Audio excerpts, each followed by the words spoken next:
semuanya, perkenalkan nama saya Haifa Moira dengan NIM 250306017 dari Fakultas Pertanian Prodi Peternakan kelas PTNB.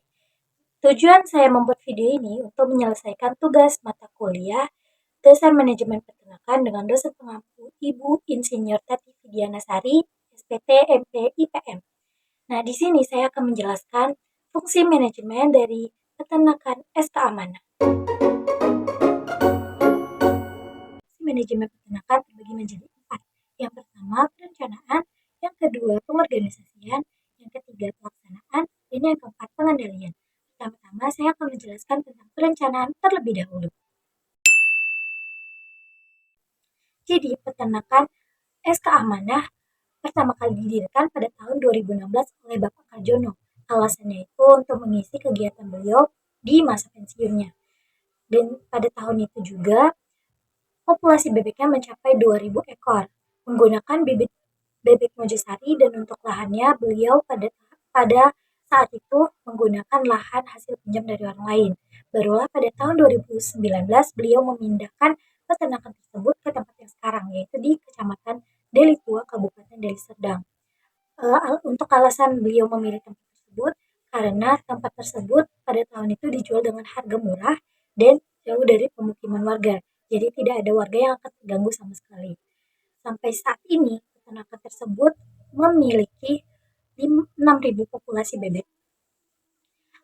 Untuk kandang, Pak Karjono ini sudah menyiapkan terkait musim panas dan musim hujan. Untuk musim hujan, karena tinggi kandangnya itu mencapai 2,5 meter sampai 3,5 meter, jadi sudah stabil untuk musim hujan dan maupun musim panas. Namun jika ada kandang yang lebih rendah dari 2,5, pada musim panas itu akan ditambahkan kipas. Terkait target, Pak Karjono menargetkan peternakan tersebut sebesar 70% dari total populasi. Kalau 70% dari total populasi yaitu 6.000 ekor, sehari itu targetnya adalah 4.200 butir telur, dan untuk per tahun itu bisa mencapai 1.533.000 butir telur. Untuk biaya pakan per bulannya, satu ekor bebek itu pakannya dalam sehari bisa mencapai 130 sampai 150 gram atau sekitar 600 sampai 800 rupiah.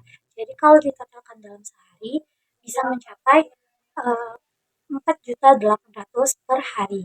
Kalau untuk per bulan bisa mencapai 144 juta. Nah, sekarang saya akan menjelaskan tentang tahap pengorganisasian.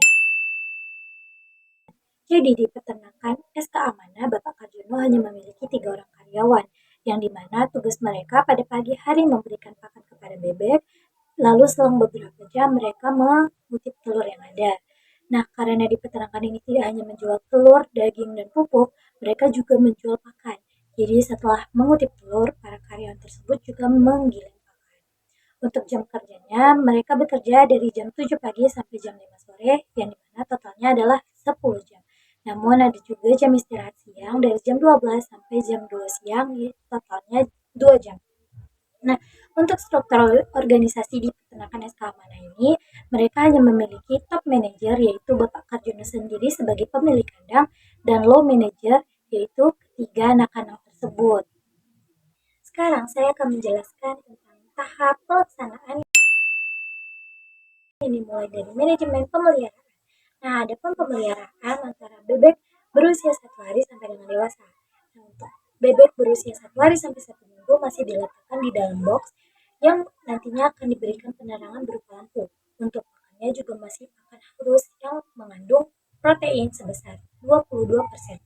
Nah, untuk bebek yang berusia 1 bulan, pakannya sudah pakan biasa dan biasanya pakannya pakan campuran. Dan untuk bebek berusia dewasa, pemberian pakannya hanya dilakukan 1 kali dalam sehari.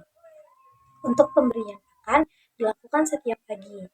Pakan-pakan tersebut didapatkan dari hasil penggilingan sendiri yang berisi limbah berupa roti, kerupuk, kulit udang atau kepala udang, konsentrat yang berupa jagung, yang nantinya akan dihitung sampai kadarnya mencapai karbohidrat sebesar 70% dan protein 30%. Untuk pakan yang dihabiskan dalam sebulan bisa mencapai 23,4 ton sampai 27 ton.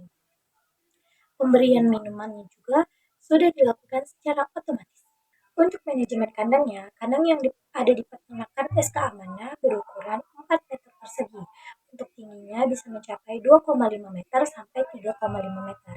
Untuk bahan pembuatan kandangnya, lantainya terbuat dari tanah, atapnya terbuat dari seng, dan dindingnya terbuat dari kayu yang hanya digunakan sebagai fondasi saja, bukan dinding tertutup. Pembersihan kandang dilakukan seminggu sekali sampai 2 minggu sekali. Dan ada juga perbedaan kandang untuk bebek yang masih kecil, bebek remaja, dan bebek dewasa. Selanjutnya saya akan membahas tentang manajemen kesehatan. Nah, di peternakan SK Mana, bebek yang berusia 1 hari akan diberikan vaksin yang bernama Newcastle disease. Nah, itu diberikan dengan cara diminumkan, diteteskan ke mata dan hidungnya. Terus bebek yang berusia 2 bulan akan diberikan vaksin lagi yang bernama Newcastle disease ditambah dengan avian influenza. Itu biasanya sesuai dengan takaran yang ada di kemasan sekitar 0,3 ml sampai dengan 0,5 ml per ekornya. Nah, pada saat dia berumur 4 bulan akan diberikan lagi vaksin campuran yang terdiri atas Newcastle disease, infectious bronchitis, ditambah dengan egg drop syndrome. Karena pada masa itu bebek akan menjelang bertelur. Terus untuk manajemen reproduksinya, pada peternakan yang sekamana tidak melakukan reproduksi karena hanya berfokus kepada produksi telur saja. Jadi kalau misalnya ingin menambah anakan, itu dibeli gitu bibitnya. Jadi bukan hasil reproduksi. Setelah itu saya akan membahas tentang SOP dan pemasaran. Nah, di peternakan SK Amanah, SOP yang tersedia itu mencakup SOP pembukuan, SOP pemberian pakan, SOP pengumpulan telur, SOP penghilang bau, dan masih banyak lagi. Namun SOP yang tersedia hanya secara lisan, tidak ada SOP tertulis. Untuk pemasaran, setelah panen, telur akan dijual ke agen-agen dan memakai sistem jatahan. Selain ke agen, telur juga dijual ke masyarakat secara eceran gitu dengan harga jual 2.000 sampai 2.100 per butir. Untuk transportasi, para agen akan menjemput langsung ke lokasi peternakannya. Peternakan ini juga melakukan promosi secara door to door. Jadi promosinya hanya dari mulut ke mulut. Nah, fungsi yang terakhir adalah fungsi pengendalian. Sejak peternakan ini mulai berdiri, ada juga tantangan yang dialami. Seperti saat Bapak Kardiono di awal belum mengerti vaksin, ada sekitar 3.000 ekor bebek yang mengalami kematian. Dan solusinya itu agar tidak terulang lagi ke depannya adalah dengan menyuntikkan vaksin kepada bebek-bebek yang masih sehat. Terus ada juga saat produktivitas menurun, Bapak Karjono menyuntikkan vitamin kepada bebek itu. Nah, nama vitaminnya itu adalah B kompleks ditambah dengan selenium. Dan yang terakhir untuk pembukuan, di peternakan ini tersedia pembukuan seperti pemasukan, pengendali, pemasukan, pengeluaran, dan total produksinya. Namun memang pembukuannya tidak bisa dipublish ya teman-teman. Sekarang saya akan menjelaskan tentang masalah yang ada di peternakan SK Mana ini.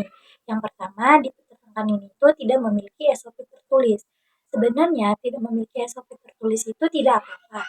Namun di dalam manajemen ini merupakan masalah yang cukup penting. Jadi tanpa SOP tertulis, pekerjaan para karyawan itu bisa jadi tidak konsisten begitu teman-teman. Nah yang kedua itu, di peternakan ini belum bisa mencapai target yang sebesar 70% tadi. Nah, segitu saja penjelasan saya tentang fungsi manajemen di peternakan SK Mana. Sampai jumpa.